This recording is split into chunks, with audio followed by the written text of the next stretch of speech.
Iranian naval vessels, including a major drone carrier ship. None of the regime's vessels are operating in major regional waterways, and the Iranian Navy has been assessed as combat ineffective. The trend is clear. U.S. combat capabilities are increasing and growing more lethal and dominant by the day, while the Iranian terrorist regime's ability to respond has rapidly declined. Now, the U.S. military is moving to dismantle Iran's missile production infrastructure. Our incredible B-2 bombers recently dropped dozens of 2,000-pound penetrator bombs on deeply buried missile sites. Last night, President Trump reiterated his commitment toward keeping oil flowing through the Strait of Hormuz so the United States and all of our allies can receive their energy needs. President Trump will not allow rogue Iranian terrorists to stop the freedom of navigation and the free flow of energy. Let me be clear. It is a good thing to wipe out terrorists who indiscriminately target civilians and attempt to hold the global economy hostage, and President Trump should be commended for doing so. As the president made unequivocally clear to the remaining elements of this terrorist regime in his statement yesterday, if they do anything to stop the flow of oil or goods within the Strait of Hormuz, they will be hit by the world's most powerful military 20 times harder than they have been hit thus far. Moving forward, the stated objectives for Operation Epic Fury remain the same: destroy the terrorist regime's ballistic missiles, raise their Iranian missile industry to the ground, ensure their terrorist proxies can no longer destabilize the region, and ensure that Iran never obtains a nuclear weapon. President Trump remains confident these goals will be accomplished in swift fashion. As for the oil, President Trump fully expected the rogue Iranian regime to try and disrupt the global markets. That's why President Trump and his energy team have been planning for this long before the strike and have moved quickly to address these temporary disruptions. Thus far, the Trump administration has offered political risk insurance to tankers operating in the Gulf. The Treasury temporarily waived certain oil-related sanctions, and the Commander-in-Chief has offered the U.S. Navy to escort tankers when necessary. The president and his energy team are closely watching the markets, speaking with industry leaders, and the U.S. military is drawing up additional options following the president's directive to continue keeping the Strait of Hormuz open. I will not broadcast what those options look like, but just know the president is not afraid to use them. Rest assured to the American people, the recent increase in oil and gas prices is temporary, and this operation will result in lower gas prices in the long term.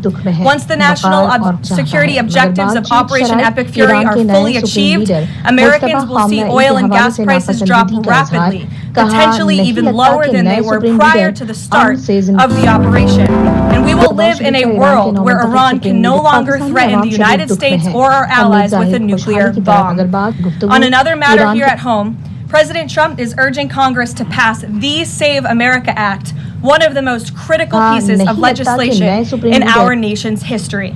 The Save America Act is overwhelmingly popular with all Americans because each provision is rooted in common sense. The Save America Act has 5 simple requirements as requested by the President of the United States. Number 1, voters have to show ID to cast a ballot in an American election. Very simple. 90% of Americans, including more than 80% of Democrat voters, agree with this.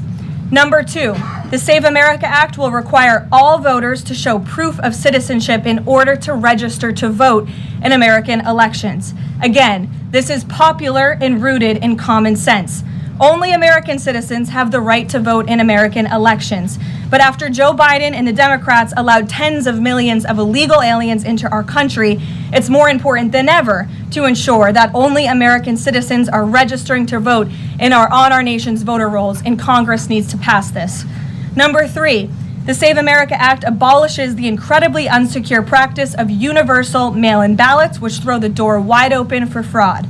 Importantly, the Save America Act maintains exceptions for Americans to use mail-in ballots for illness, disability, military, or travel reasons. The bipartisan 2005 report of the Commission on Federal Election Reform, chaired by, of all people, former President Jimmy Carter and former Secretary of State James Baker, concluded that, quote, absentee ballots remain the largest source of potential voter fraud, and it is time for Congress to finally address this. Number 4, the Save America Act permanently bans men from competing in women's sports. President Trump signed a landmark executive order upholding the promise of Title IX and ending this dangerous and unfair practice. But now it's time for Congress to codify this into law. Number 5, the Save America Act bans transgender mutilation surgery for children. Again, President Trump signed a common sense executive order to do this and kept his promise to the American people, but now Congress needs to do the same and codify it. It's well past time for Democrats in Congress to stop perpetuating the radical and false claim that you can somehow change a child's sex. You cannot. Passing the Save America Act is the most important thing that Republicans and frankly Democrats can do to strengthen election integrity and protect our democracy. It's what the American people elected Republicans to do, and they must deliver on it as soon as possible. The president is calling on Congress to get the job done and send this historic piece of legislation to his desk immediately for signature. So with that today, I will take your questions. Benny, thank you for being here, and why don't you start us off? Thank you, Karoline. So my first question is actually about the Save America Act. So one of the biggest things that the Democrats are saying, the claims that they're making, is that the Save America Act, it would prevent married women from voting in elections or make it harder for them. What do you have to say to those claims? Is there any validity to them, and where do you think they're getting this from? There is zero validity to these claims, and I'm glad that you brought them up, because you have the Democrats who have created this myth, and it has been perpetuated, unfortunately, by many in the mainstream media. Let me be very clear. The Save America Act does not prohibit anyone from voting with the exception of illegal aliens. And the greatest way to disenfranchise American citizens from voting in American elections is to allow illegal aliens to vote, which is what Democrats want to do. We see it taking place in Democrat jurisdictions at the state and local level across this country. So the Save America Act corrects that. And as far as married women who have changed their name, if they're already registered to vote, they're entirely unaffected by the Save Act. And for the small fraction of individuals who have changed their name or their address, they can still register to vote. Of course, they just have to go through their state processes to update that documentation. And this is something that the American people, married women, and minorities and people all across this country who Democrats are insultingly saying cannot do this, they're already doing it every day, going to the Social Security office, going to the DMV, and I think it's frankly insulting that the Democrats are saying that there are certain groups of people in this country who aren't smart enough to update their documentation to allow them to vote. Again, this is a huge myth, and thank you for giving me the opportunity to address it. Of course, and then just one more question about DHS. The funding issue has been 3+ weeks now. I was at the airport this morning in St. Louis, Missouri, and it was early in the morning, and one of the TSA agents, I saw she was kind of tearing up, she was crying, and I asked her, I was like, what's wrong? And she was like, I can't make my phone payment, I can barely make my car payment that's coming up. I think a lot in the Beltway, there's so much noise between Democrats, Republicans. It's the Democrats' fault, it's the Republicans' fault. But what is the White House's message to the American people that are struggling because they're not getting that paycheck? It's take away the politics. What do you have to say to those people? President Trump wants the Department of Homeland Security. He wants TSA, he wants FEMA, he wants the brave men and women of our United States Coast Guard to receive their paychecks, and he wants this department to be fully funded and fully reopened. And so to any American out there who is struggling without a paycheck, we know there's more than 100,000 of you across the country. To any American out there who is showing up to an airport and facing incredibly long wait times and lines, call your Democrat member of Congress and tell them to fund the Department of Homeland Security. That's what President Trump wants to do, and it's completely ridiculous that the American people are suffering as a result of these partisan games that are being played by Democrats on Capitol Hill. Thank you. Steve.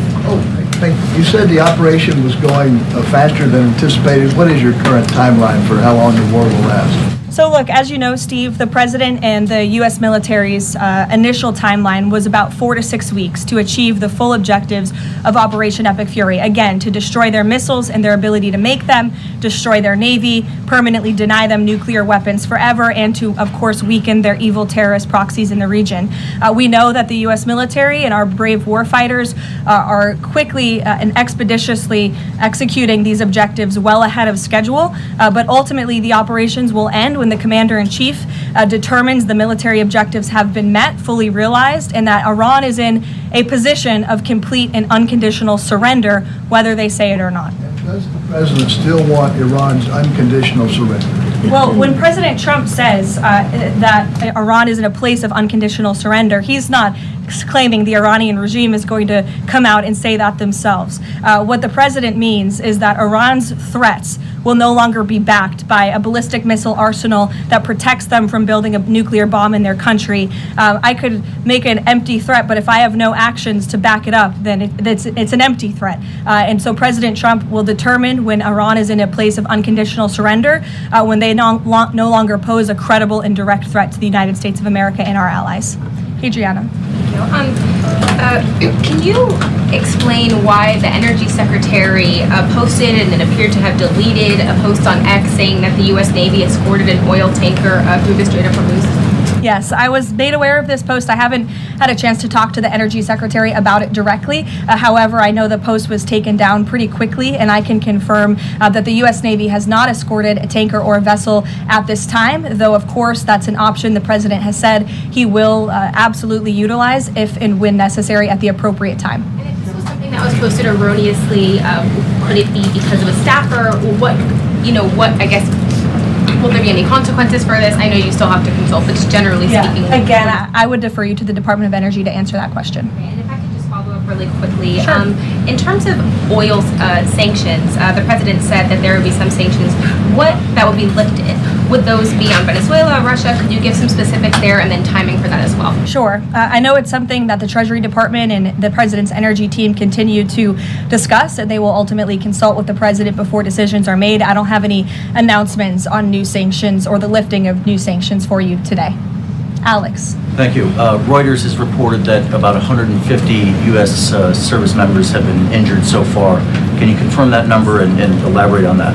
I can't confirm the exact number. I know it's within that ballpark, but I would defer you to the Pentagon for a specific number of wounded or injured thus far. And then secondly, if I can, I wanted to ask about, there was a briefing on the Capitol Hill today, and some senators came out and said they were more convinced than ever that there would be U.S. boots on the ground. Senator Blumenthal said that, in fact. Your reaction to that and any update on President Trump's thinking about it? Look, I would say that Democrats on Capitol Hill are clearly being quite disingenuous. 3 years ago, not a single Democrat voted against the resolution condemning Iran as the world's leading state sponsor of terror. Yet now, with President Trump as commander-in-chief finally taking the action that so many Democrats have called on the commander-in-chief to do for many, many years, to wipe out the threat of a rogue Iranian terrorist regime, now all of a sudden Democrats are playing politics with this long-standing bipartisan policy of the United States, and 53 of them in the House recently voted against the resolution condemning Iran as the world's state sponsor of terror. So I wouldn't take Democrats at their word. As for boots on the ground, the president has talked about this repeatedly. Wisely, he does not rule options out as commander-in-chief. So again, I would hesitate to confirm anything that a Democrat on Capitol Hill says right now about the president's thinking. Garrett. John, you outlined to Steve the military components of what would be involved in ending this war, but it seems like there's a political component too. The president said to Fox earlier today that he doesn't believe the new Ayatollah can live in peace. He made a variety of comments suggesting that he should be involved in picking the new Iranian leader. Is the ending of this war also contingent on Iran selecting a leader that the president finds acceptable? And if so, how is that not the definition of a regime change war? Look, as President Trump has blatantly and frankly stated, it's obviously within the best interest of the United States and the West to no longer have a radical terrorist in charge of Iran, especially as we see their reaction to Operation Epic Fury. They had their missiles turned towards our Gulf and Arab partners in the region. Again, this was a regime that chanted, or still chants, death to America. We look at the way that they are holding the entire world hostage with the restricting of the free flow of energy through the Strait of Hormuz.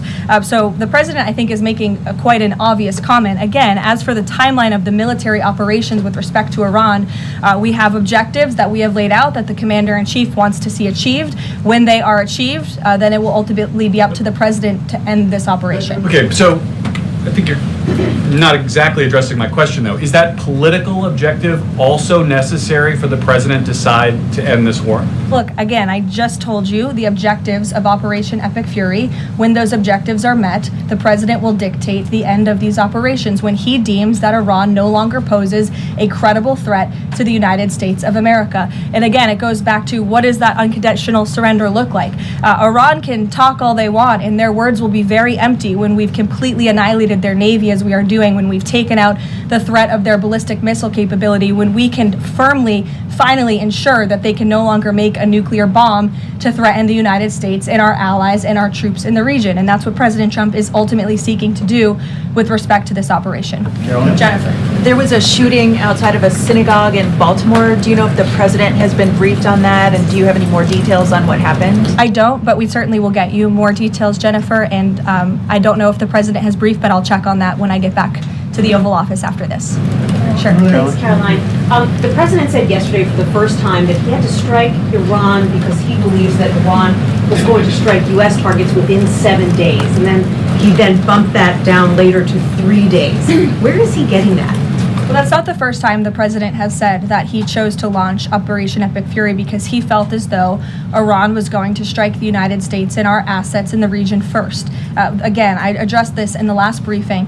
This was a feeling the president had based on facts provided to him by his top negotiators who had been engaged with the Iranian regime in a good faith effort. The Iranian regime was lying, deceiving the United States of America, clearly trying to continue their nuclear program to create a bomb that would, of course, threaten the United States of America. Again, their ballistic missile arsenal, they were rapidly and aggressively increasing that by the month to a place where they would essentially build immunity for themselves, where a future president or President Trump would not be able to launch this incredibly successful operation. And so the president, again, as I have reiterated and he has said, was not going to sit back and allow the Iranian regime to threaten or to attack the United States of America any longer. But there are no U.S. leaders or Israeli leaders who are making those same claims. So is he making this up to justify his decision to go to war now? The president is not making anything up, Nancy. He is looking at this every single day based on intelligence, based on facts, and based on intelligence that he himself and his negotiators have consumed based on their, again, negotiations with the rogue Iranian regime over the past year. And the president and his team tried in a good faith way to reach a diplomatic deal through peaceful means with the Iranian regime. And Iran chose this path to death and destruction. Iran wanted to attack the United States of America, and the president was not going to sit back and allow that to happen. He was not going to sit back and allow that to happen, and everyone in this room should be grateful for it. John. Thanks a lot, Caroline. Two questions for you. One has to do with a follow-up to your statement that you made at the beginning of the briefing regarding the Save America Act. Sure. Yesterday, the Senate Majority Leader John Thune spoke on the effort to potentially have a filibuster broken, the rules for the filibuster broken. He said the votes aren't there, one, to nuke the filibuster, and the votes aren't there for a talking filibuster. He says that's the reality. What's your reaction to what Senator Thune said? Look, I think President Trump, the urgency behind his need to pass the Save America Act and his desire to get this country-saving legislation passed has been made quite clear. He wants all options on the table, and he wants the Senate to move as quickly as possible through whatever means necessary. And then secondly, just regarding the president's trip tomorrow, looking ahead, why Ohio and why Northern Kentucky? Well, why not? These are two great states with great Americans. Just wanted to know why they were chosen. Great states with great Americans. The president will be joined by lawmakers from both states who he greatly admires and respects and supports. And he'll be meeting with business owners in both of these places and talking about the economy, which is, of course, the utmost importance to him. Caroline. Thank you. Last week, the Energy Secretary issued a waiver for India to get oil, Russian oils during this energy crisis. Yes. Have you spoken to President about it? What's the idea behind this? Have I spoken to the president about it? Yeah. Yes, I have spoken to the president about it. And the president and the Secretary of Treasury and the whole national security team came to this decision because our allies in India, as you know, Leavitt, have been good actors and have previously stopped buying sanctioned Russian oil. So as we work to appease this temporary gap of oil supply around the world because of the Iranians, we have temporarily permitted them to accept that Russian oil. And this Russian oil was already at sea. It was already out on the water. So this short-term measure, we don't believe it will provide significant financial benefit to the Russian government at this time. I have one more question about Pakistan. You know, Pakistan is a neighbor of Iran, and Pakistan is also an ally of U.S. President has been praising a lot about the field marshal. Is Pakistan providing any kind of support in this war against Iran? That I will have to check on with the Pentagon and get back to you. Sure. Thanks, Caroline. The president said yesterday that President Putin told him he wanted to be helpful in the Middle East. The Kremlin put out a statement where Putin said, quote, "I would like to reaffirm our unwavering support for Tehran and our solidarity with Iranian friends." How does the president think that Russia could be helpful, if not helping Iran? And did the president push Putin on Russia sharing intelligence with Iran in this war?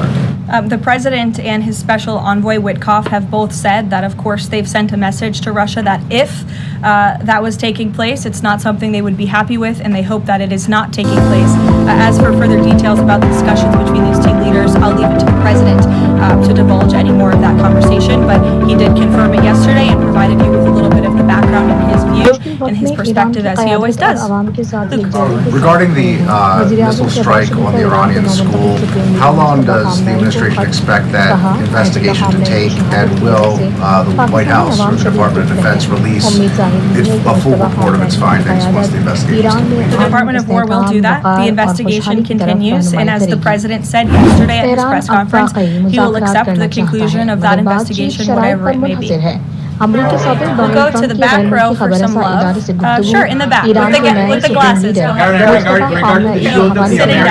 Caroline, And then you can go, but go first. okay, is there an update regarding You have rough real estate back there.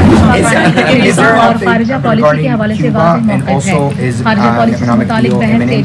Sure, I don't have any updates on Cuba for you today.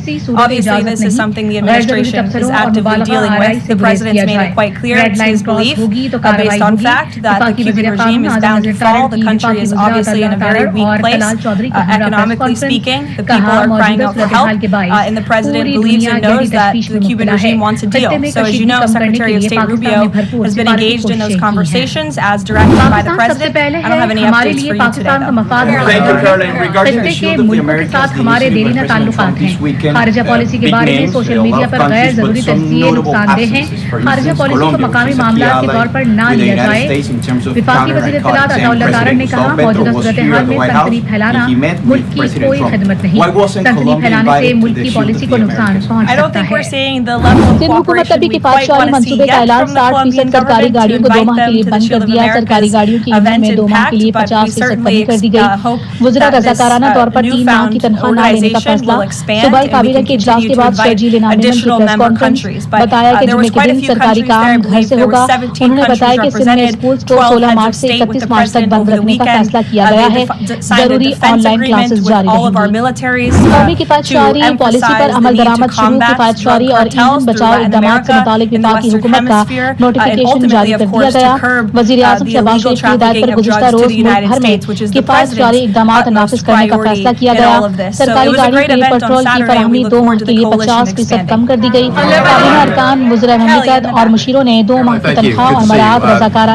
want to get back to another question that was asked earlier. It talked about the political aspects, but there's also the ideological and the spiritual aspects of what Iran has said for 47 years. Death to America, death to Israel. Iran की फौजी सलाहियत को शदीद नुकसान पहुंचा है। Iran के पास ना बहरिया मौसर रही है, ना मवासलाती निज़ाम और ना ही फ़ज़ाई फ़ाल है। अमेरिकी सदर ने दावा किया है कि ईरान के मिसाइल तबाह हो चुके हैं। ड्रोन बनाने की तंजीबात को भी निशाना बनाया गया। अगर फौजी ताकत के एतबार से देखा जाए तो ईरान के पास अब कुछ भी बाकी नहीं रहा। खत्ते में सलामती या तो सबके लिए होगी या फिर किसी के लिए नहीं।